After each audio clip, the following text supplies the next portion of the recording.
পাচ্ছেন না, তিনি বারবার অভিবাদন দিয়েই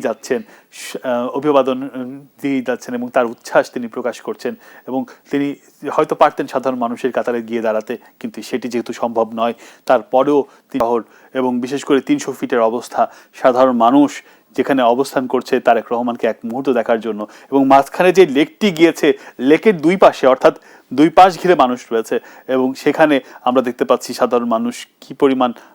এবং স্টেজটিও কিন্তু এখন দেখা যাচ্ছে এই স্টেজেই, এই মঞ্চেই কিন্তু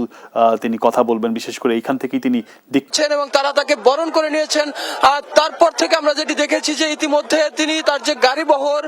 সেই গাড়ি বহর কিন্তু হযরত শাহজালাল আন্তর্জাতিক বিমানবন্দর পার হয়ে এখন যে সেনাবাহিনীর সদস্যরা তাকে আগে, সামনে এবং পিছনে তাকে কর্ডন করে আস্তে আস্তে তার গাড়ি বহর ধীর গতিতে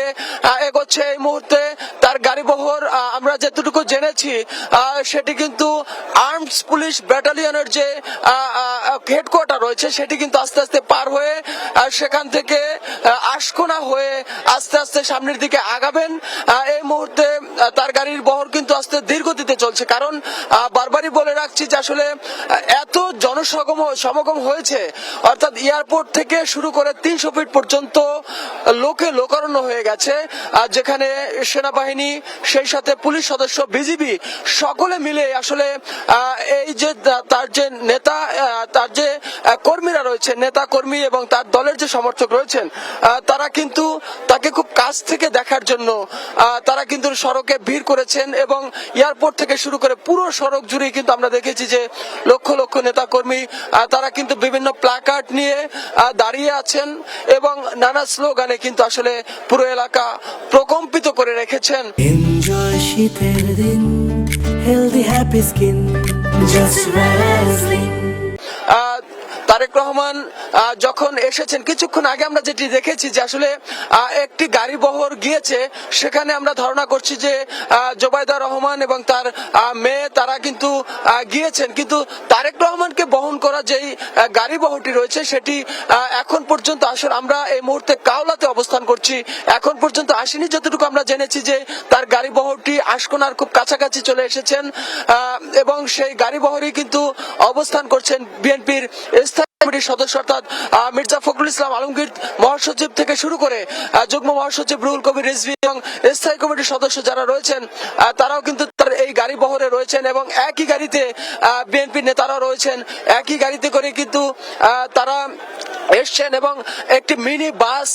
করেই কিন্তু সে এসছেন। আপনারা জানেন যে আসলে তার নিরাপত্তার কথা মাথায় রেখে বুলেট প্রুফ যে গাড়িটি প্রস্তুত রাখা হয়েছিল, তিনি কিন্তু সেটিতে না চড়ে কিন্তু সে মিনি বাসে করে কিন্তু আসছেন এবং তিনি জনগণের যে প্রতিনিধি অর্থাৎ জনগণের যে জনবান্ধব যে নেতা, সেটির আরেকটি প্রমাণ তিনি কিন্তু দিয়েছেন, যাতে করে যারা তার নেতাকর্মী এবং যারা সমর্থক এবং যারা তাকে ভালোবাসেন তারা যাতে তাকে একটু দেখতে পারেন এবং তিনিও যাতে এই নেতা কর্মীদেরকে দেখতে পারেন এবং তাদেরকে শুভেচ্ছা জানাতে পারেন, সে কারণেই কিন্তু তিনি এই সিদ্ধান্ত নিয়েছেন, যেটি আমরা জেনেছি যে আসলে তিনি সব সময় চেয়েছেন তৃণমূল নেতা পর্যায়ের নেতা কর্মীদের সাথে মিশে গিয়ে একটি সুন্দর একটি রাজনীতি উপহার দেওয়ার জন্য, যেটি কিন্তু তিনি শুরু করেছিলেন অন-11-এর আগে, যেটি আমরা দেখেছি যে তিনি একদম তৃণমূল নেতাকে ফোন দিয়ে এবং তৃণমূলে বিএনপিকে সংগঠিত করার জন্য যে প্রক্রিয়াটা তিনি হাতে নিয়েছেন, আমরা দেখেছি তারপরে নানাভাবে তাকে এই রাজনীতি থেকে দূরে সরানোর যে পরিকল্পনা সেটি কিন্তু শুরু হয়েছে এবং বাস্তবায়নও হয়েছিল, যে কারণে দীর্ঘ 17 বছর ধরে তিনি কিন্তু প্রবাস জীবন যাপন করতে হয়েছে, শারীরিক নির্যাতন তাকে সহ্য করতে হয়েছে। সবকিছুর অবসান ঘটিয়ে তিনি সে জনগণের নেতা, তিনি কিন্তু আজ বাংলার মাটিতে এসেছেন এবং লক্ষ লক্ষ